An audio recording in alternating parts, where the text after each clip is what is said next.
Hey guys, I share Comanche today, Watcher of Realms. Welcome to the video, guys. Send us some love, some positive vibes, some holiday cheer your way, especially if you need it out there. If you're going through something, just know that you will and you can get through it. Today, I want to cover some beginner mistakes. I know there's still a lot of new players downloading the game. I know a lot of you guys came from my raid channel. Heck, a few of you guys are just finding me through YouTube and whatever. Hi, my name is Ash. I'm a mediocre Watcher of Realms content creator. Welcome to my channel here, guys. Glad to have you. So sit back, relax, and learn from my mistakes, okay?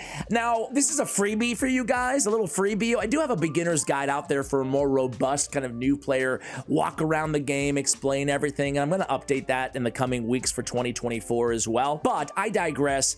A bonus one nonetheless. Storyline, right? Like, you know, this is not a bonus one. This is a real one because it's that important. I neglected the storyline first, the main storyline, not the sub-story, even though the rewards are pretty solid here too. But man, oh man, oh man, I neglected getting Volca. Volca is one of these champions. First of all, you get her awakened just through the tide, okay? Through tide progression. Everybody can get her and then get her to awakened 1. So some of you new players are like, I don't even know what the hell awakened 1 means, dude. Basically, with a duplicate copy or a soul stone of a hero, you can get them up to awakened 5 where they get different abilities, right? At awakened 1 on Volca, you don't even have to build her. You don't have to upgrade her. You don't have to level her. I mean, you can. She's not a bad fighter, right? It's certainly worth it for a lot of accounts out there.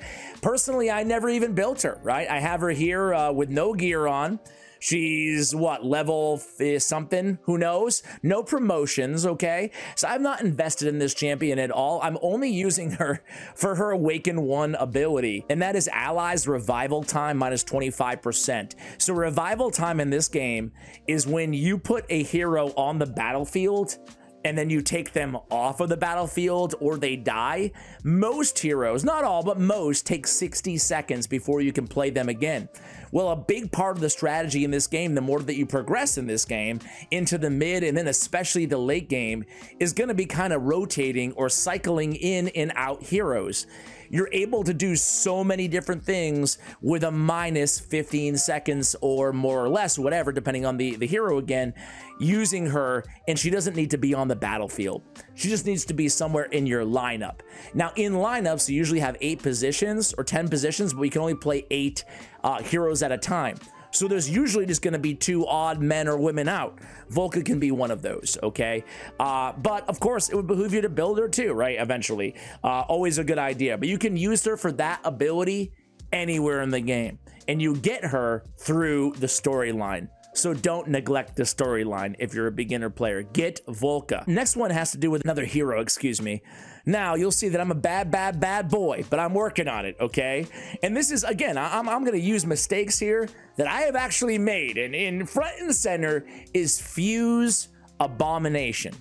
Abomination is very, very good. He's a fighter, but he's built like a tank. He can do damage and he can tank, right? He can't block as well as a defender, but he's really, really good. He's a late game fighter, okay? Don't get thrown off just because he's a permanent fusion. Again, if some of you guys are coming from raid, he's like a Razin the Scarhide, who's like double as good as a Razin Scarhide, okay? He's better than a Razin Scarhide. And he's a permanent fusion as well in the other game that I play for people who have no idea what I'm talking about. So it's gonna be annoying to get these epics and then to promote them, etc., etc. And I will say that one of these is gonna be Vortex that you need to fuse Abomination. Vortex, you definitely want to hold one for yourself as well. He's one of the best healers in the game. But either way, eventually get your hands on Abomination. Don't delay like I did. Even if you summon him like I did. This is the reason that I haven't fused him. I summoned him and I'm like, all right, I guess I got him. I'll put that off for a while. Whether or not you summon him, still go for him, right? Again, the awakening with the duplicate copies, you can get the charge attack triggered by the basic attack will inflict the target with a stun. Stunning on his charged from his basic is a real valuable control ability, right? So you can even awaken him. Abomination is very, very good. I'm not going to go over his whole entire kit, but I will have a guide on him coming really soon. But again, he's one of my most used fighters. I went through a period where I didn't use him that much. And then you ever do that with a hero in this game? And then you start using him and you're like, well, dude, what was I thinking? This guy's a monster. He's a monster. So I really started investing in him quite a bit more recently, hence him being one of my most powerful BPs out of all of my heroes on the account. Now, the one thing I will note on this dude is his base stats, right? My man's got 30k HP and 6100 attack. To some of you, that will mean nothing. But 30k in 6100, let's go to Valkyra, okay? So we're getting 18 and 44 on her base stats. Abomination has like 10k more HP than most defenders do, right? Let's go to a defender, right? Azor, right? 24k. You know, these are tanks. Anyway, I've made my point. Mistake number 3 is not knowing how to build a nuker in this game. So I want to be clear, there is no hard and fast rule. There's no one size fits all when building any hero in this game. But I look at a lot of new accounts. One of my friends, IRL friends, started playing the game. And I looked at his account and he's like, dude, I'm stuck. This game sucks. And I was like, I looked at his account and I'm like, maybe I can help you out.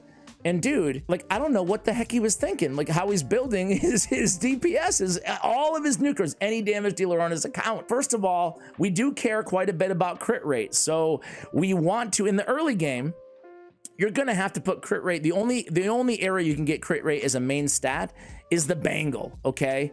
So the bangle is gonna be the area where most of you are gonna be running crit rate on your DPS in the early game. Eventually you can sub it out for crit damage or for attack percentage, but you're gonna have to make sure you have good crit rate substat gear. So make sure any gear in this, especially attack percentage, especially crit damage percentage, make sure that you're keeping any gear that's solid, you know, with crit rate substats. It's really important to get that crit rate from the rest, right?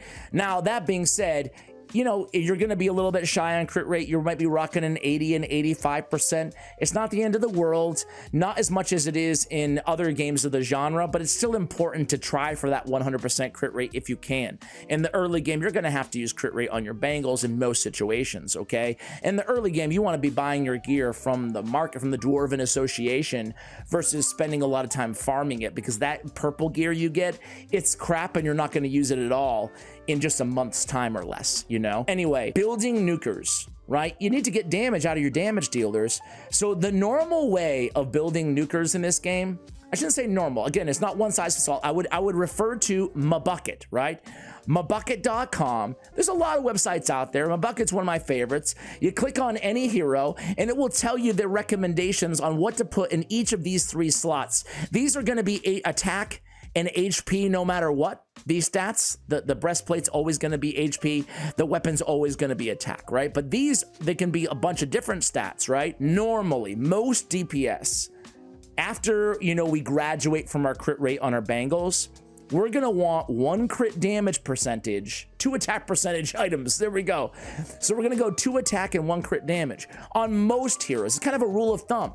Now, there'll be some situations where you're going to need attack speed or triple attack percentages or rage regen, right? So it's not a one size fits all, but generally speaking, we want attack percentage, and crit damage, or attack percentage, crit damage, and attack percentage, okay? You're going to get a lot more out of your damage dealers, your fighters, your marksmen, and your mages if you do that, okay? Mistake number 4 is, on my same friend, I'm not going to name his name, right? I'm not going to name his name, but I looked at his healers, and he's building his healers all wrong, man. I'm like, are you even reading these kits? I guess in a macro sense, the tip could be just read what they do before you gear them.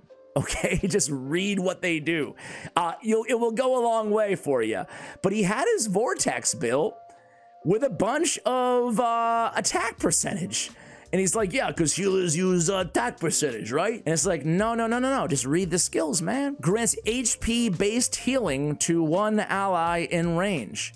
So we want a lot of HP, not attack, right? Now, there's a whole lot of heroes in the game that deal attack-based healing as well. I think I have a guy right here, right? Who is this? Nisandai. Again, a lot of healers are attack-based healing. In these situations, we want to focus on attack percentage. Now, healing multipliers, like healing effect, those abilities, right? I found, and I think a lot of others have found, they don't yield the greatest returns, okay? Usually, you're better off going with attack percentage and attack speed on our healers because they're healing off of their basic attack. And their basic attack, as long as it's either attack or HP and you have the right stat and you're reading the kid, you generally just want them attacking very fast, right? And they're gonna get more heals. Now, healing effect's still important, but personally, I've kind of erred away from going healing effect on most healers, not all, as my main stat, I'd rather have some attack speed there. Anyway, guys, next up is being way too focused on the type of heroes that you're investing in, okay? Getting a good control champion, Maria is very good and we get her, right, for free in this game. So getting a good control champion is fantastic. Investing in defenders and tanks in my early game, right? I spread myself way too thin. I invested in the first 2 or 3 legendaries I pulled just automatically because I was so excited for pulling a legendary, even though there were a lot of better epic options available to me on my account. I waited way too long to invest in Baron. Dolores. I invested in her, but I didn't really start giving good gear on her for a while. Maul, Idril, Wrath. These heroes that I just listed, again, Vortex, right?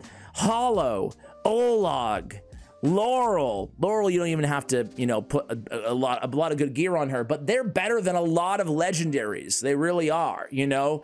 This game is weird like that. But A, don't just max out a hero because they're a legendary, right? Think about what you need. And B, diversify your classes. Even if you don't like defenders or like fighters, to me in the early game, I was like, I like mages, I like marksmen, I'm gonna go in that direction. Now, the way this game is designed is you're gonna need everybody. So don't just neglect a class, even including healers. There's some areas of the game where you're gonna need 3 healers built, you know? One's not gonna be enough. Defenders, you're gonna need multiple defenders, 3 sometimes in one given battle, right? So don't neglect one class just because you don't really like it. Obviously, I'm not saying go out there and invest in trash heroes, but always try to just, you know, be cognizant. If you're 50-50 on one hero, go with the class, or 2 heroes, excuse me, you can't decide who to invest in, go with the class that you need more of or that you don't have a lot of, because you will need more of them. The next one is, we already kind of covered it, right? Is investing in crap gear. I kind of mentioned it. The shop is so good in this game, so good. I generally buy mostly everything. I don't buy the legendary stuff, but I buy mostly everything that costs gold, because it's very reasonably priced, all this stuff in the shop, right? And this is the best way to get your gear in the early game, right? Even this Juggernaut weapon for 14,000 gold, I mean, it's not great, it's purple, right? But especially in the early game, I mean, you're not even gonna be able to get this out the gate, right? You're gonna be looking at crappy rare gear. But even better if you go with a legendary, or even better if I can get a decent mythic here. Let me see. Okay, so now we have a Mana Springs mythic, right? Now that's only 46,000 gold. It's so much easier to get 46,000 gold than to progress whatever it is stages in gear raids to get a, you know, a mythic rarity bangle. So get your gear from the shop. It's weird. I remember giving this tip in the early game, like on my first guides, and I hate to admit this, but I'm gonna do it, damn it. I was saying that to you guys, and I wasn't doing it. I was still just farming my gear. I don't know why I did that. Like, I knew the right thing to do, but I just neglected my own advice, and it was so stupid. The last tip that I'll give you guys, you are throwing away your energy when you farm EXP in gold without the bonus, okay? You can pick up the bonus right in the shop in the Dwarven Association again. In the Arena shop, you have the EXP bonus, okay, for a day. In the Awakening shop, I'm sorry, in the Guild shop, you have the gold bonus for a day, okay? If you're going to use a lot of energy there, a lot of stamina there, well, damn it, use it with the bonus on, okay? It's 100% bonus. You're getting double. You're throwing away half of your stamina if you don't use it, okay? Now, if you really need gold, but you don't have, maybe you already bought the XP or you don't have the resources to buy the gold, excuse me, what I would do in that situation, again, if you have the time and whatever, right, is actually what I found lately is if I'm short on gold, which I think I am right now on my account, right? Yeah, I mean, I'm doing all right, but that doesn't get you that far, right? In the mid and the end game, certainly, right? So what I like to do is I kind of just like to go on a big, long gear run instead of gold, especially if I don't have a boost, right? I'll just farm Gear Raid 2 or whatever, right? And I'll just farm it for, you know, I'll burn all of my stamina on it. And just selling the crappy gear, which is the longer you play games like these, the more the gear becomes crappy, right? We're talking attack percentage, crit damage with no crit rate. We're talking bad rolls. We're talking all that stuff, right? You sell it and you actually make a decent amount of gold, you know, especially the higher that you can progress, the gear is going to sell for more gold, right? So that's something you can kind of transition to as well as you progress. You can get a lot of good gold, just storage just by selling crappy gear, and then you're getting good gear at the same time. So anyway, guys, hopefully that helped out some of you new players out there, or even more experienced players. Hopefully it was a good reminder, some of these tips. Let me know if you want any other kind of areas of the game covered, and I'm happy to make those happen. I take a lot of my best video ideas from your requests directly, so I appreciate you keeping them coming. Much love, and as always, take care, guys.